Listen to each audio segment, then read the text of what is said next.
world. Now the roof seems coming. Welcome to the Caribbean Cricket Podcast, your one-stop shop for all things West Indies cricket. By the fans, for the fans.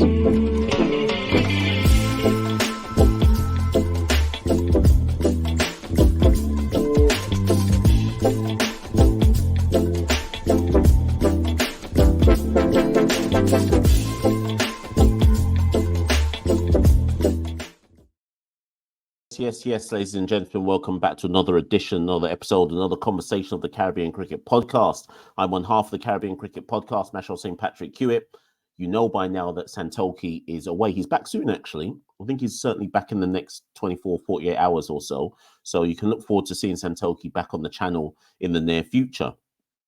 But as I promised, on a previous episode, on the last show I recorded, I said that I wanted to record something briefly on the first week of Super 50. For those who don't remember, Super 50 started, let me just get my diary out. Super 50 started on the 17th of October, 2023. So literally about a week ago, Super 50 started. And it's certainly been, it's been Super 50, hasn't it? If you watched our Super 50 review show, I don't think that we've seen anything in the first week of this tournament that we wouldn't have expected to see prior to the tournament starting itself.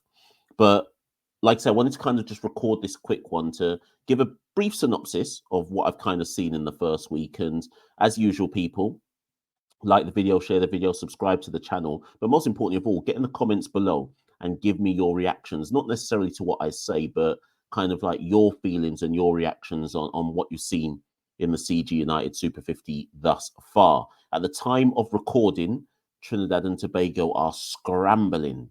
And in fact, actually, the match that is going on right now is a really good indication of, I guess, the wider points I'm going to make about Super 50. Earlier today, so the game today is, at the time of recording, is Trinidad and Tobago versus Leeward Island Hurricanes, effectively the top two in the competition thus far. At one point in the match, the Leeward Island Hurricanes were 110 for 1. They were bowled out for 198 inside 37 overs. That's ridiculous. That's not top quality cricket. We're down horrendous. That's awful, right? At the time of recording, I just saw Alzari Joseph get his third wicket. He's bowling a great spell of heat, and Trinidad and Tobago are 27 for 3 in trying to chase 199 to win. We're down horrendous. We're at a stage in domestic cricket, and anybody who studies West Indies cricket, this isn't anything new. From when you put up somewhere between 220 to 250 in list A cricket in the region, you've probably got a 65% chance of winning. It might even be greater than that. And this year's Super 50 for me has shown there's been some strengths. So I'm not going to try and front and pretend that this has been a completely dreadful tournament as expected. There's been some strengths. There's been a lot of weaknesses. So if you expect me to go through and say, oh, these are the players to watch and so on, this isn't that video. It's just, like I say, a quick synopsis of what we've seen thus far. Leeward Islands, Hurricanes and Trinidad and Tobago being the top sides as far. Remember, there's the whole bonus points thing. So a lot of teams have picked up a lot of bonus points, which is why they're at the top of the table. But they've been the best two teams so far. And probably Barbados. Barbados have suffered because, let me just remind myself, I've got a feeling that 2 of the Barbados games have been washed out. Barbados, I think, have had 2 no results games thus far. So they look like a strong unit. But like I say, the rains had an impact on 2 of their games thus far. So I'd say Leeward Island Hurricanes, TNT, and Barbados look like thus far the 3 strongest teams. Guyana Harp Eagles have started slowly. They're probably going to come strong in the back end, but they have started slowly. And Jamaica Scorpions have looked absolutely dreadful. They look like the team they picked. They picked a bunch of quote-unquote experienced players, a lot of them over 30, in their mid-30s or even older than their mid-30s. And they look they look lethargic, they look slow, they look off the pace. So the Scorpions have been dreadful. CCC are down the bottom with the Scorpions, but that's not because CCC, sorry, not CCC, sorry, Windward Islands are down the bottom. They look dreadful as well. And I would look at something like this. This isn't the reason why Windward Islands have been dreadful, but Windward Islands allowed Johan Jeremiah to go and play for CCC, right? There is no rationale in my mind where you pick Andre Fletcher at 36 years old to be your captain and play in the Windward Islands team when you have a youngster in Johan Jeremiah who played well in the Windward Islands trials and didn't get picked for the senior side. And that's not even because I'm saying that Andre's had a bad tournament. In fairness, if you go and look at the numbers, Andre Fletcher thus far has 125 runs at 42 with the bat. So it's not like, although his strike rate is down horrendous, 67. So it's not like Andre Fletcher's been terrible per se, but what was the rationale to go with Fletcher and who's the other person?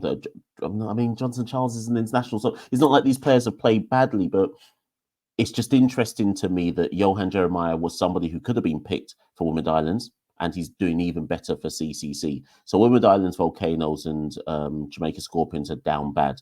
CCC are down the bottom as well, but you have to remember that they are a young team. They're essentially you could argue the most inexperienced team in the competition, and they still play better than Windward Islands Volcanoes and Jamaica Scorpions. So that's a general overview of how the tournament has gone in terms of the teams. But I did some number crunching, right? So the first thing I did was I was like, have we seen better totals this year, right? And what I did was I looked at all of the first and foremost, I looked at all of the innings that have been completed. So where a team has actually batted out their overs batting first, or like being bowled out, or whatever it is, and then the team in reply has had a significant chase, which goes down to like the last over or whatever it might be. So I looked at all of the innings that to me constitute completed innings, right? Where you can take a tangible measure of runs scored by teams. And this is what I found. So I looked at a total of 20 innings in the tournament. I discounted innings like when Jamaica got bowled out for 1, 2, 3. I counted that. But when Leeward Islands chased that down in about 13 overs, I didn't count that because that just doesn't count for me, it doesn't count as a meaningful innings to kind of ascertain data crunching when you're looking at totals on the board, because Leeward Islands didn't have to put a significant total on the board. So I looked at 20 innings. That was my that was kind of like my data collection in the tournament. Of the 20 innings that I looked at, there has been one score out of the 20 innings of 300 plus. One. There has been one score of 300 plus in the entire tournament so far. One. I should just stop the video there. I really and truly should just stop it right now. We are trying to look at a long-term plan about an ODI reset. How can we have any kind of ODI reset when we've had one score of 300 plus? The World Cup's going on right now. You're getting teams like South Africa and Australia hitting close to 400 on a calm one. And we're surprised if a West Indian domestic team can score above 250. We're down horrendous. So there's been one score of 300 plus. There's been 9 scores between 250 and 299. There's been 6 scores between 200 and 249. There's been 3 scores between 150 and 199. And there's been 1 score between 100 and 149. For those of you keeping track at home, what that basically tells you is as follows. 50% of the meaningful, 50% of the innings completed in the tournament thus far have seen scores of 249 or less. I'll say that again because I kind of bungled the explanation there. 50% of the completed innings in the tournament so far have seen scores of 249 or less. And that's not even me counting what's happening today. So even as I'm recording this right now, Leeward Islands Hurricanes only made 199. So you know what? Let me add that one to the total, which probably shows you that more than 50% of their completed innings in the tournament have seen scores of 249 or less. We are down horrendous. So we've got to start somewhere. I'm not trying to say rip up every single pitch and plant Gandra and cassava. I'm not trying to say that. But I am trying to say to people listening to this that we have to be realistic about the quality or lack thereof at the domestic level. We can't expect the West Indies senior men's side to suddenly be competing massively so against the experienced sides currently in the 10-team ICC Cricket World Cup when our domestic teams can't make more than 250 on a regular basis. Now, in the previous video, I spoke about the fact that obviously Miles Bascombe, the director of cricket, has introduced bonus points this year. There's a myriad of bonus points for going at a good run rate, for completing a chase in less than 90% of the allocated overs you've been given to chase the total down. There's bonus points for scoring more than 300 runs. Well, there's bonus points for going at less than 50% dot ball percentage. There's bonus points for effective fielding runouts. There's bonus points for fifers. There's bonus points for centuries, etc., etc. Right? This is the big positive I've seen in the tournament so far. I would argue that most of the matches and most of the teams are going hard at the top of the order. So if you go and extrapolate the data and you look at the power play, the first power play, a lot of the teams are trying to get that bonus point where you're supposed to score more than 60 runs without losing 2 wickets. And that gets you a bonus point. We just saw it today. Leeward Islands Hurricanes, Kieran Powell and Justin Graves secured the bonus points by going at, I think they were going at like 8s in the first power play. So they secured the bonus points, didn't lose any wickets. Good for them, right? So I think most of the teams, when they've looked at the bonus points, have found it far easier to adapt to the bonus points on offer in the first power play vis-a-vis batting, right? But when you look at the rest of the bonus points on offer, I'm not seeing enough where I can say definitively this has led to an improvement in X. Now, of course, some of you are going to go, but Mash, some people have got centuries. And yes, they have. Kieran Knockley's got one. Shafane Rutherford's got one. Carl Mayers has got one. I think it's just those 3 so far. So, yeah, I hear that. But I'm not seeing that in significant enough regularity for me to make a groundbreaking statement that the bonus points have really helped. Even with the ball, I know like Daniel Durham's got a 7-for. Yannic Cariah just got another 5-for again, his second 5-for in the tournament. Hayden Walsh has got a 5-for. Alzari Joseph, at the time of recording, is on a 3-for right now. So I'm seeing people take clumps of wickets. I'm not discounting that. But when the batting is so subpar and more than 50% of the innings we've seen thus far, our teams are putting up less than 249 runs, I'm not sure you can call that fantastic bowling. I think it speaks to what we already know about, which is that there is an endemic within the region of poor battership. So, yes, Daniel Durham took a 7-for, but Jamaica Scorpions are down horrendous. So what's more significant, Daniel Durham's 7-for or the fact that Jamaica Scorpions can't bat? Can we really look at the 7-for in an appropriate kind of control environment and say, yes, that's super significant? Or do we look at the Scorpions and say, but you, man, haven't batted properly once in the whole tournament? Your highest score is 263. You've been bowled out for 123. You've been bowled out for sub 200s. Like, come on. So we have to be very, very mindful about looking at some of this bowling and championing it and saying, yeah, this guy looks good and so on and so forth. It goes back to my older days about West Indies cricket. You've got to see if the bowler or the batter passes the eye test before you look at the numbers, because it's too easy to rack up numbers. Let me give you an example, right? Let me give you an example of some people who are racking up numbers. Yannic Cariah is now currently, at the time of recording, the top wicket taker in the tournament, right? Yannic Cariah has 14 wickets in the tournament at an average of 9. No, an average of 8. Oh my God, we're down horrendous. We're down horrendous. Let me say that again. Yannic Cariah, at the time of recording, has 14 wickets in the tournament at 8 apiece. 8 to Blausen skirt. 8. His economy is less than 5, or just going at 5. With the greatest respects to Yannic Cariah, Yannic Cariah should not be taking 14 wickets. How many games has he played? Is it 4 games? Yannic Cariah should not be taking 14 wickets in 4 games. He should not be the leading bowler in the region. I actually like Yannic Cariah. I think he's all right. I think he's a honest, sound cricketer. But come on. 14? Come on, man.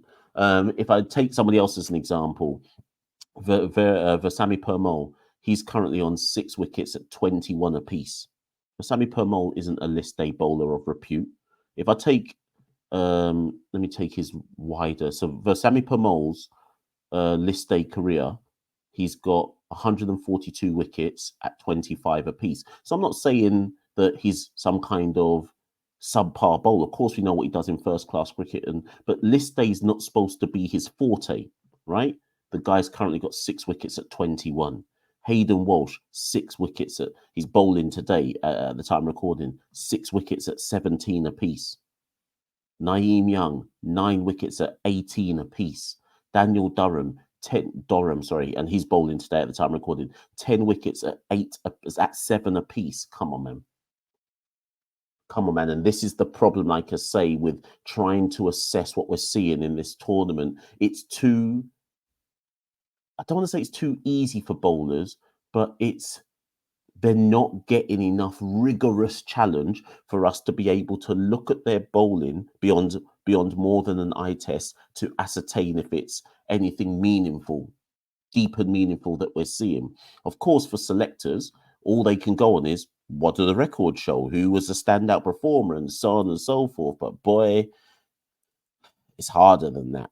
So here's a telltale sign, though, of something that I really wanted to kind of hit home about the tournament thus far. Do you know what's been the worst thing that we've seen in the tournament thus far? The inability of sides to pick up bonus points for improved dot ball percentage. Now, again, for those of you who don't know, if you go at under 50% dot ball percentage over the innings, you pick up bonus points. And it's 2 bonus points at that, it's the only thing which has more bonus points than anything else. Unless I'm mistaken, I've seen it once in the tournament, maybe twice. Out of all the myriad of innings that we've seen it once or twice in terms of teams being able to just naturally rotate strike. We know rotating strike is like kryptonite in West Indies cricket, but if the director of cricket sets out this big stall about we're going to do bonus points and this is what we want to see, and Darren Sammy, the head coach, has spoken to all the coaches about these are the targets we want to aim for, and in the first however many, I think this is game 15 today, the first 15 games of the tournament, we're barely seeing anybody being able to go under 50% of the innings, under 50% of the innings in terms of dot ball percentage. It means we have serious issues. We knew we did, but these issues now are stark and out in the open that even with bonus points, people still can't manage it. So, like I say, in terms of the positives that I've seen thus far in the tournament, yes, the opening power play and batters really going at it. Yes, there's been a few individual performances which make you sit up and take note. But what I'm asking people to do is wait for at least 2/3 of the tournament to have been completed before you really start saying this bowler has really stood out. Let's see what their consistency is like over the course of the tournament, and then let's return and have the conversation again. Because what we do know is that the batting consistency is dreadful. So we have to be mindful in rushing to talk about how great the bowlers have been. Lastly, before I wrap this up, let's look at the batters. So the current top scorer in the tournament is Kieran Otley. He's, unless there's a wicket that's been taken whilst I've been recording this, he's currently at the crease for TNT batting. So I'll see how he goes once I've stopped recording. That's a name that I wouldn't expect to see there. He's got 1 century and 150. thus far in the tournament. Alec Athanaze is the second highest, again, at the time of recording. He's a West Indies international now, so it shouldn't be too much of a surprise. Teddy Bishop is third. He's got 250s. He hit a 95, I think, against an unbeaten 95 against CCC and an unbeaten 67 against Jamaica Scorpions. Fine, cool. Let's continue to watch Teddy Bishop playing for the West Indies Academy. Let's see if he can also put big scores together or notable scores together against the top teams in the tournament as well before I rush to. I know people have been talking about Teddy Bishop for a while now, but let's just settle. Let's settle a tiny piece before we rush to anoint him. What's been more impressive with Teddy's knocks is that he's going at a strike rate of 98. Obviously, a more significant strike rate is anything that's like 100 plus, but that's good from the youngster. Imlac's up there, but his strike rate is 74. That's not good enough at an international standard. So although he's got 179 runs in the tournament thus far, you can't look at somebody with a strike rate of 74. That's not realistic in terms of playing a meaningful role in an ODI side going forward. Shafane Rutherford has scored 105 from 70 odd balls. Obviously, some people are going to say Shafane Rutherford should be in the ODI side off the back of that. And at the end of the day, a century is a century, right? But until Shafane Rutherford can show me that he can play what I call a mature innings. Now, that's not to denigrate the 105. That was still a spectacular innings. It was a match-winning innings. Good for him. But that was Shafane Rutherford playing what I call his free-flowing style, right? His natural game. But in ODI cricket, are you always going to be international cricket? Are you always going to be able to get away with just playing your shot-making, stroke-making game and thinking that you can blaze people to all parts? The reality is no. There are going to be innings where you have to guts it out first before you can play your shots. So I want to see from Shafane his ability to guts innings out and play time before he starts going for I'm just going to start attacking, because it's not everyday attack. But still, good innings. Let's see how he goes through the tournament. Charles is up, Johnson Charles is up there, Darren Bravo's up there. Spoke about Johan Jeremiah already, 145 runs at 48 apiece, 150 strike rate of 104. Let's continue to watch him. And Kieran Powell. So Kieran Powell made a 75 today to go along with his... What did he score in that first game? Let me try find him.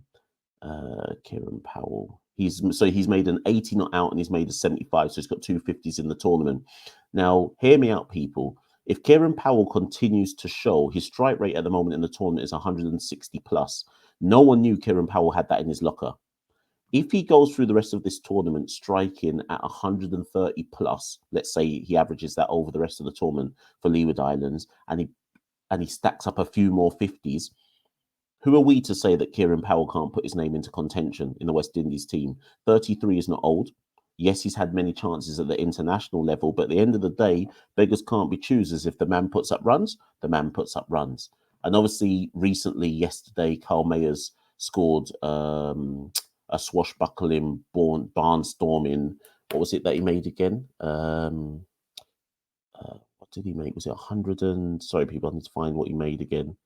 Carl Mayers, where is he? He made 107 not out. I swear it was from like 50 odd balls. And actually, I should correct people. I said that Barbados had 2 games washed out. It's 1 game washed out, I should say. So they actually won that game yesterday by Duckworth Lewis. I thought it was completely abandoned, but they won it by Duckworth Lewis. So Carl Mayers, 107 not out, probably means he's cemented his place in the West Indies side, because at the end of the day, international players are supposed to show their international class when they come down to the domestic level. Carl Mayers has beaten up the domestic bowlers and scored 107 not out. So who am I now to turn around and say, well, boy, maybe he should hold a drop on this, that. All we can ask an international player to do is come back to the domestic level and beat everybody up and prove that I'm better than this level. Before I go, I'll tell you one international quality player or international standard player who is not beating up the level, and that person is Shimron Hetmyer. Shimron Hetmyer is currently in the ODI side. He's back in the T20 side. I said to Santoki when we did the review show, does Shimron have to perform at this level to kind of just remind people about his quality? Santoki said no, because he's back in the side, but he's done nothing. thus far in the tournament. I'm continuing to watch that because my argument is when you're an international player, you're supposed to come to the domestic level and show that there are levels to domestic cricket, between domestic cricket and international cricket. And finally, I just realised I missed out Shane Dowrich. So Shane Dowrich obviously scored a century as well for CCC, 102 not out from 101 balls. So good knock from him. His strike rate at the moment in the tournament is 93. Let's also continue to see how he develops, because obviously he's trying to make his way back into West Indies colours at some point in the near future. Just as I'm about to go, I've just looked at the scorecard. So Kilnotley's actually out. He's gone for 9. Kofi James has taken that wicket. Rakeem Cornwall's caught that. So Trinidad and Tobago trying to chase 199. That's all they've got to chase to win, are 47 for 4. We are down horrendous in terms of the quality in this tournament, people. As ever, get at me in the comments below. Let me know what you think about Super 50 thus far. Do you think some of my comments are erroneous? Do you think that I've not read it right? Do you think I should be looking at other things? Is there something that I've missed out? What are you looking forward to over the rest of the tournament? Should we just accept that the quality is going to be, generally speaking, substandard, and it just is what it is? And I've got to follow my own advice that I always say, which is we just got to look for those little green shoots of hope. Anyways, people, that's been a quick summary of the first week of Super 50. Santoki will be back soon. We'll look at how the tournament's going another week from now, and hopefully things will start to plateau out and level off, and we can really see who are the players that we should be paying attention to. I'll be Machel St. Patrick here at one half of the Caribbean Cricket Podcast. Thank you, and good night. We rule the cricket world. Now the rules seem coming. Welcome to the Caribbean Cricket Podcast, your one-stop shop for all things West Indies cricket. By the fans, for the fans.